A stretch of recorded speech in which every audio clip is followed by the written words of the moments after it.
I first came here, we'd won 2 games over 4 years. And so when I got here, we were very fortunate to start to put together a string. Our first year here, we went 7-3.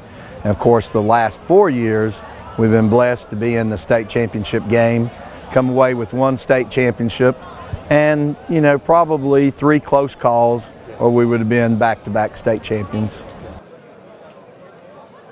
You know, it's my senior year. That's probably the most memorable year in my heart. I want to make this year great. You know, we've been coming out, working as hard as we can every day, preparing like we would for any other year, and the goal is to make it back to Kroger Field. You know, my freshman year, that class were leaders. They took us and they won one. The next year, we're back at it. The year after that, we're back at it. It just means so much more to not be the group that lets everybody down, be the group that gets back.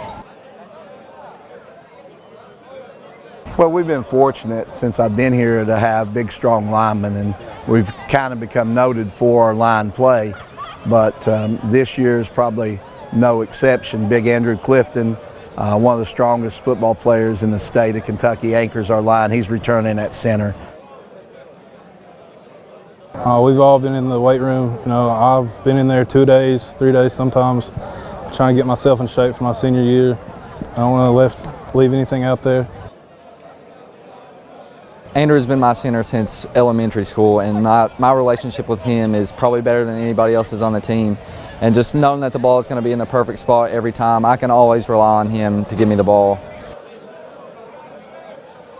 You know, normally we start out traditionally a little slow, and we get better as we go.